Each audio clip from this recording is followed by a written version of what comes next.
আরব বিশ্ব, যেখানে মুসলিম ভ্রাতৃত্বের কথা বলা হলেও ইরানের পাশে দাঁড়াতে পারেনি অধিকাংশ আরব দেশ, বরং ক্ষমতা টিকিয়ে রাখতে তারা নির্ভর করেছে ওয়াশিংটনের ওপর, মাথা নত করেছে মার্কিন প্রভাবের কাছে। কিন্তু হঠাৎ করেই দৃশ্যপট বদলাতে শুরু করেছে।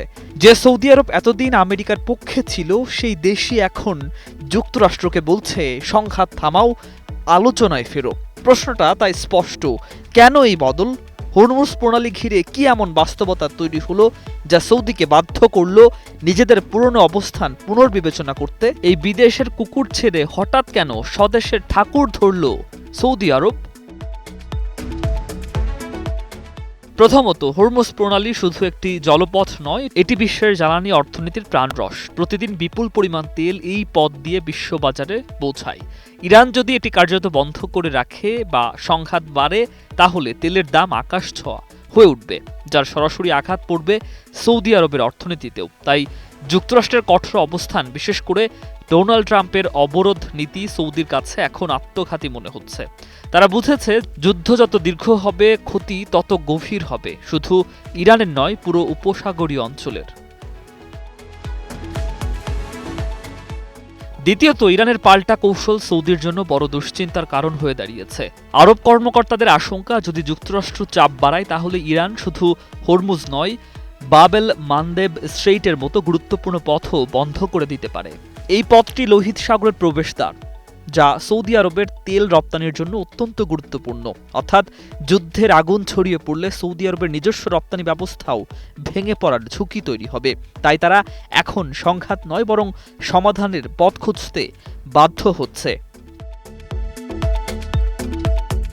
তৃতীয়ত, মধ্যপ্রাচ্যের সাম্প্রতিক সংঘাত, বিশেষ করে ২৮ ফেব্রুয়ারির পর যুক্তরাষ্ট্র ও ইসরায়েলের যৌথ হামলা এবং তেহরানের পাল্টা প্রতিক্রিয়া পরিস্থিতিকে এমন এক পর্যায়ে নিয়ে গেছে যেখানে যুদ্ধ আর কৌশলগত খেলায় সীমাবদ্ধ নেই। এটি একটি পূর্ণাঙ্গ আঞ্চলিক সংকটে রূপ নেয়ার আশঙ্কা তৈরি করেছে। সৌদি আরব এতদিন যুক্তরাষ্ট্রের ঘনিষ্ঠ মিত্র হিসাবে কঠোর অবস্থানে থাকলেও বাস্তবতা তাদের শিখিয়েছে, এই সংঘাত নিয়ন্ত্রণের বাইরে চলে গেলে সবচেয়ে বড় ক্ষতিগ্রস্তদের একজন হবে সৌদি আরব নিজেই। তাই তারা এখন ওয়াশিংটনকে চাপ দিচ্ছে আলোচনার টেবিলে ফিরতে।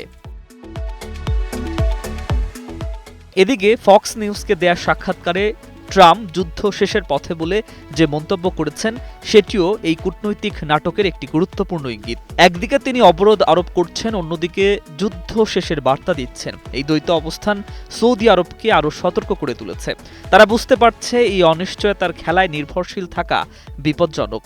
তাই তারা এখন নিজের নিরাপত্তা ও অর্থনৈতিক স্বার্থ রক্ষায় ইরানের সঙ্গে সরাসরি সংঘাতে না গিয়ে বরং উত্তেজনা কমানোর পক্ষে অবস্থান নিচ্ছে। হরমুজ প্রণালী ঘিরে উত্তেজনা প্রমাণ করে দিয়েছে, মধ্যপ্রাচ্যের রাজনীতিতে স্থায়ী বন্ধু বা শত্রু নেই, আছে শুধুই স্বার্থ। আর সেই স্বার্থই আজ সৌদিকে বাধ্য করছে আগের অবস্থান থেকে সরে এসে নতুন এক কূটনৈতিক খেলায় নামতে, যেখানে যুদ্ধ নয়, টিকে থাকাই সবচেয়ে বড় লক্ষ্য। নিউজ ডেস্ক, একুশে টেলিভিশন।